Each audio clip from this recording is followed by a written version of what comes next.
የኢትዮጵያን ቱሪዝም በሁለት ገጽ ማየት ጥሩ ነው። አጠቃላይ ፖቴንሻሉን እምቅ አቅሙንና ማነቆዎቹን ለይቶ ማየት ይጠቅማል። ኢትዮጵያ የቱሪዝም ፖቴንሻል በጣም በጣም በጣም ከፍተኛ ነው። በርካታ አትራክሽን ሴንተሮች ያላት ሀገር ናት። እነዚያን ውብ ስፍራዎች የሚያውቃቸው፣ የሚያያቸው፣ የሚያሳውቃቸው ግን ውስን ነው። ውስን የሆነበት ዋና ምክንያት የዴስቲኔሽን እጥረት አለ። በርካታ ማነቆዎች አሉ። ሁለቱን ለይቶ ማየት በእጅጉ ያስፈልጋል። ከፖቴንሻል አንጻር ስትወስድ ለምሳሌ የተፈጥሮ ሀብት ውሰድ። እጽዋትን ብትወስድ ከ6000 በላይ ዝርያ ያለበት ሀገር ነው። ብዙ ሀገራት ከ6000 በላይ ዝርያ ያለ ነው ሊመጻደቁ አይችሉም። ብዙ አይነት ብዙ ቦታ የማይገኙ ተክሎች የሚገኙበት ሀገር ነው። ለነሱ ሁሉ ትምህርት ሊሰጥ የሚችል በርከት ያሉ እጽዋቶች አሉበት። ሁለተኛ ከእንስሳት አንጻር በተለይ የዱር እንስሳት በሁሉም የኢትዮጵያ አቅጣጫ ስትሄድ ብዙ ቦታ የማይገኙ እንስሳቶች የሚገኙበት ሀገር ነው። ሬድ ፎክስን ብትወስድ፣ ዋሊያን ብትወስድ፣ ጥቁር አንበሳን ብትወስድ በጣም ብዙ ነገሮች ኢትዮጵያ ውስጥ ይገኛሉ። አዕዋፋትም በጣም በጣም በጣም ብዙ። ከአዕዋፋት አንጻር ብዙ ዝርያዎች አዋሽ ላይ ባሌ ላይ ያሉ ዝርያዎች ብዙ ቦታ አታገኛቸውም። ፋልከን በጣም ኤክስፔንሲቭ የአዕዋፍ ዝርያ ነው በሌላው ዓለም። ፋልከንን ማግኘት ፋልከንን መግዛት በጣም ይፈለጋል። ሀብቱ አለ፣ ግን ለፈላጊዎች ማገናኘቱ ደግሞ ለእኛ ውስንነት አለ እና ከተፈጥሮ ሀብት አንጻር በጣም ትልቅ ፖቴንሻል ያላት ሀገር ናት። ከመልክዓ ምድር አንጻር ከወሰድክ ያው ከራስ ዳሽን እስከ ዳሎል ድረስ አባፍ ሲ ሌቭል ብቻ ሳይሆን ቢሎ ሲ ሌቭልም በጣም ዝቅ ያለ ቦታ ያለበት ሀገር ነው። ሁሉም ቀዝቃዛውም ሙቀቱም የሚገኝበት ሀገር ነው። በጣም ተስማሚ የሆነ የአየር ንብረት የምታገኝበት ነው። እዚህ ከበረደህ በጥቂት ዲስታንስ ውስጥ ሙቀት የምታገኝበት ሀገር ነው። በሌሎች ሀገራት ቅዝቃዜ ሲሆን ሙቀት ማግኘት ትችላለህ። በሌሎች ሀገራት ሙቀት ሲሆን ቅዝቃዜ ማግኘት ትችላለህ። የአየር ጸባያችንም በጣም በጣም ተመራጭ ነው። ለምሳሌ መካከለኛው ምስራቅ ብትወስድ ይሄኛው የሰመር ሲዝን ሰኔ፣ ሐምሌ፣ ነሐሴ በጣም በጣም ይሞቃል። የ3 ሰዓት ፍላይት ነው። እዚህ ደግሞ ዝናብ ነው፣ ይቀዘቅዛል። ዝናብ ብቻ ግን አይደለም። የማይዘንብባቸው ከቅዝቃዜ ወጣ ያሉ አካባቢዎችም ኢትዮጵያ ውስጥ አሉ። ወደ አውሮፓ ብትሄድ እነዚህ ወራት በጣም በጣም ሙቀት ያለባቸው ናቸው። እነዚህን የሙቀት ጊዜዎች መጥተው እዚህ ያሳልፉ ይችላሉ። ወደኛ ጥቅምት፣ ህዳር፣ ታህሳስ አካባቢ ደግሞ ብትሄድ አውሮፓ ብርድ ነው። ሰዎች እዚህ መጥተው ሙቀት ሊያገኙ ይችላሉ።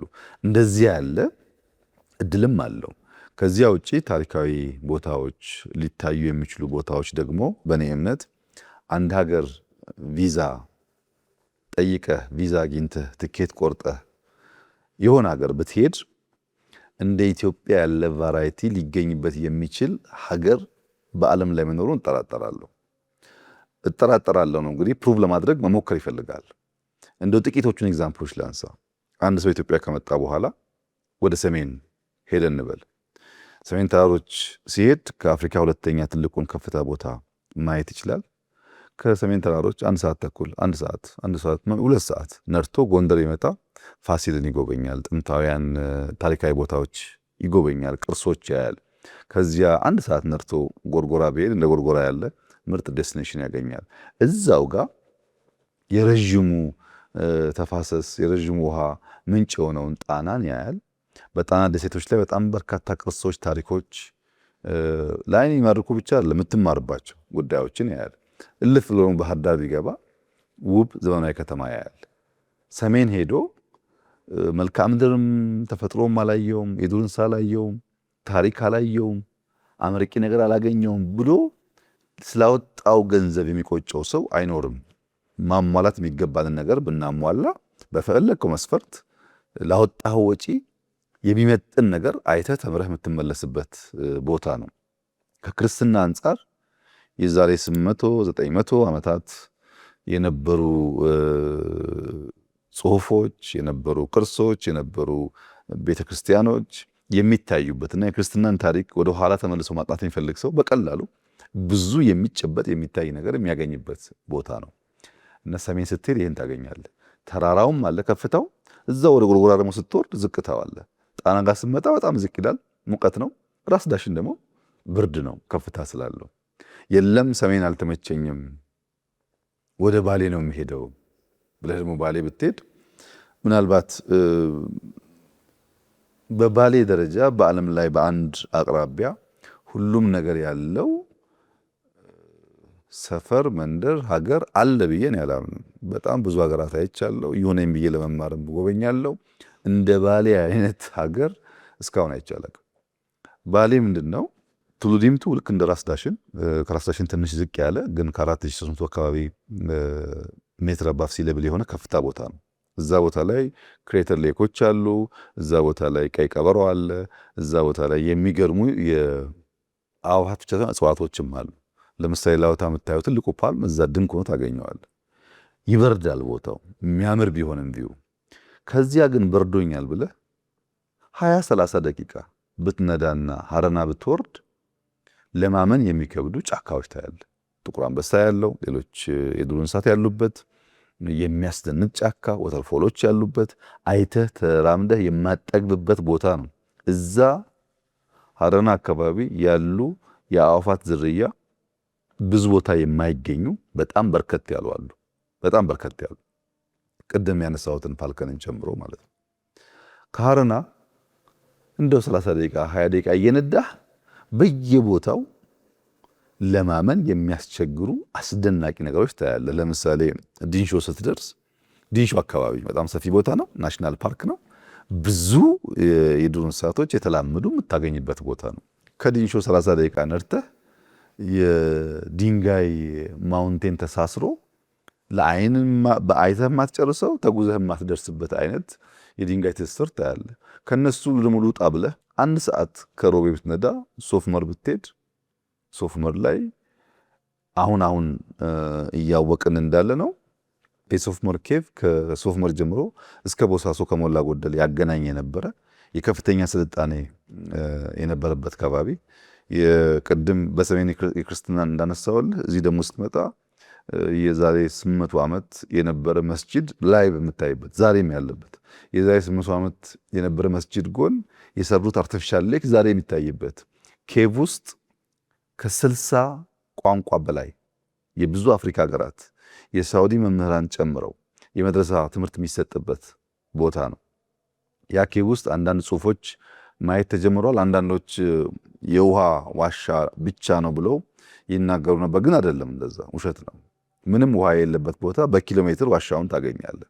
የሆኑ ስልጡን ጥንታውያን ኢትዮጵያውያን ብዙ ነገር የሰሩበት ያደረጉበት ገና ያላወቅነው ታሪክ እንዳለ ያስታውቃል። ከኢንዲያን ኦሽን በቀጥታ እስከ ባሌ ባለው የቀረበ ቦታ ነው። ልክ በሰሜን ወደ ሬድ ሲ እንደምንለው ይሄኛው ደግሞ በምስራቅ ያለ ለውሃ ለኦሽን የቀረበ ቦታ ነው።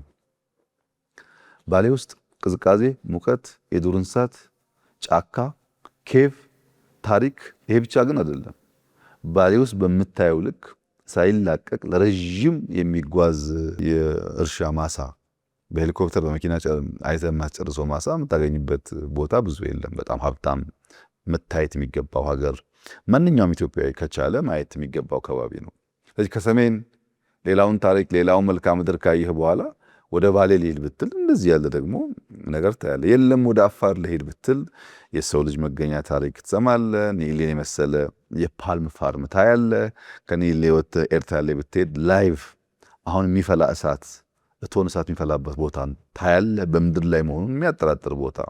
ወደ ዳሮል ዲፕሬሽን ብትሄድ፣ ወደ ደንከል ብትሄድ መሬት መሆኑን የሚያጠራጥር ከፍተኛ ሙቀት ያለው እስከ 50 ዲግሪ ሴልሲየስ የሚሞቅ ቦታ። አንዳንዱ አካባቢ ጨው ብቻ ልክ የተነጠፈ የሚመስል መስክ የምታይበት፣ ሌላ ቦታ ደግሞ ሰልፈር እየፈላ የተለያየ ከለር። ከስዕል ውጪ በምድር ላይ እንደዚህ ያለ ነገር ለመኖሩ የሚያጠራጥሩ ቦታዎች በየቦታው ፍልውሃ የሚፍለቀለቅበት፣ በየቦታው ትናንሽ ሌኮች ያሉበት፣ ተኝተህ የምትንሳፈፍበት ልክ ዴር ሲ ነው የሚባለው በእስራኤል ሀገር በስፋት የምታይበት ብዙ አስደናቂ ነገር ደግሞ እንደገና አፋር ታያለህ። የለም ወደ ደቡብ ነው የሚሄደው። ለአርባ ምንጭ ብትሄድ የጋሞ ተራሮች በተለይ ጉጌ ከራስ ዳሽን ከቱሉ ዲምቱ ቀጥሎ በጣም ከፍተኛ ቦታ ነው። የተራራ ቼን ያለበት፣ ቅዝቃዜ ያለበት፣ ወደ ጨንቻ ወጥተህ የዶርዜን የሸማ ስራ የእጅ ስራ የምታይበት፣ አፕል ኢትዮጵያ ውስጥ ምን መልክ እንዳለው የምታይበት፣ ከዚያ ትንሽ ደግሞ ብትወርድ ወደ ጫሙ አባያ ደግሞ ብትወርድ ከፍተኛ በንጽጽር ሙቀት ያለበት፣ ትላልቅ ሁለት ውሃዎች ያሉበት፣ የኤግዘር ድልድይ ያለበት፣ በቅርብ ርቀት ነጭ ሳር ያለበት፣ የዱር እንስሳት የምታይበት፣ ጫካ የምታይበት፣ አርባ ውሃዎች እንደ ምንጭነት የሚያገለግሉበትን ቦታ የምታይበት አስደናቂ ቦታ ነው። አንድ ቪዛ ብቻ ወስደህ ወደ ሰሜንም ብትሄድ፣ ወደ ምዕራብም ብትሄድ፣ ወደ ደቡብም ብትሄድ እንደዚህ ያለ ነገር የምታገኝበት ሀገር መኖሩ እጠራጠራለሁ። ግን ይሄ ብቻ አይደለም። ወደ ሐረር ብትሄድ ብዙ ነገር አለ። ወደ ጅማ ብትሄድ ብዙ ነገር አለ። በየቦታው የኢትዮጵያ ታሪክ በጣም በጣም ብዙ ነው። እነዚህን ሁሉ የያዘ ሀገር ነው ኢትዮጵያ። የሚያስደንቅ ከፍታውም፣ ዝቅታውም፣ ሙቀቱም፣ ቅዝቃዜውም ታይቶ የማይጠገቡ ነገሮች፣ ተጉዘህ የማትጨርሳቸው ነገሮች በእውነት ይህ ስፍራ ኢትዮጵያ ውስጥ ነው የሚያስብሉ በጣም በርካታ ቦታዎች እንዳሉ ለአንተ መንገር አያስፈልግም። አብዛኛዎቹን በስራ ምክንያት ስለምታውቃቸው። ከዚህ ባሻገር ህብራዊ ባህል የምታይበት የሰው ልጅ መገኛ የሚል ታሪክ፣ የቡና መገኛ የሚል ታሪክ፣ የጤፍ መገኛ የሚል ታሪክ ያለበት፣ ወራሪዎች የተፋለመችና ያሸነፈች ብቸኛ አፍሪካ ሀገር የሚያስብል እንደ አድዋ ያለ ድንቅ ታሪክ ያለበት ብዙ ነገር በውስጡ የያዘ ሀገር ነውና ይሄን እምቅ አቅም ታያለ። እንዴት ነው መንዝረን ለዓለም ገልጠን ሽጠን የምንጠቀምበት የሚለው ጉዳይ አንዱ ቨርዥን ይሆናል። ሁለተኛው ገጽ ግን ችግሮቹ ናቸው። እንግዲህ የሚታይ ነገር ለምሳሌ ፋሲልን አያለው ብለህ ኤርፖርት፣ መንገድ፣ ሆቴል ምናምን ከሌለ በጣም አስቸጋሪ ነው የሚሆነው። ዴስቲኔሽንስ በጣም ኢምፖርታንት ናቸው። እኛ ከመሰረተ ልማት አንጻር እነዚህን እምቅ አቅሞች ሊያወጣ የሚያስችል ስራ አልሰራንም። በበቂ ኢንቨስት አላደረግንም። አሁን ቅድም ባለ ያልኩህ ያ ሁሉ ተአምር መንገድ የለም፣ ኤርፖርት የለም፣ ማየት አትችልም፣ ሁሉም ጋር ማረፍ አትችልም።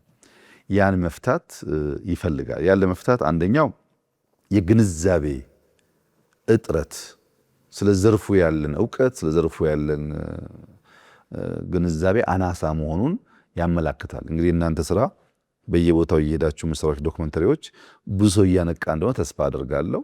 ኢትዮጵያ ውስጥ ትልቅ ሀብት አለ፣ ብንጠቀምበት የብዙ ሰው ህይወት ይነካል፣ ይቀይራል የሚለውን ነገር መማር እንችላለን እና ከእሳቤ አንጻር ከግንዛቤ አንጻር ውስንነት እንዳለ ያመላክታል። መሰረተ ልማት በብዙ ዘርፉ ችግር አለ፣ ኢንቨስትመንት ይፈልጋል። ማርኬቲንግ ችግር አለ፣ እሱም ስራ ይፈልጋል። ይሄንን ማነቆ ብንፈታ፣ በቂ ማርኬቲንግ ብንሰራ፣ ኢንፍራስትራክቸር ብንገነባ፣ ስለ ሴክተሩ ያለን ግንዛቤ ቢያድግ፣ ያለን ፖቴንሻል በፈለግከው መመዘኛ እንደው አንደኛ ነን ባልልህም በዓለም ድንቅ ከሚታዩ ቦታዎች፣ ስፍራዎች መካከል በቁጥር በርከት ያሉቱ የሚገኝበት ሀገር እንደሆነ ግን ምንም ጥርጥር የለውም እና ኢትዮጵያ በሁለቱም ገጽ መታየት አለባት። አስደናቂ ብቃት አላት። በበቂ ኢንቨስት ባለማድረጓ ደግሞ ያ ነገሩ አልወጣም፣ አልታየም። የማሳየቱ ስራ ቢታከልበት በብዙ ማትረፍ መጠቀም እንችላለን ብዬ አምናለሁ።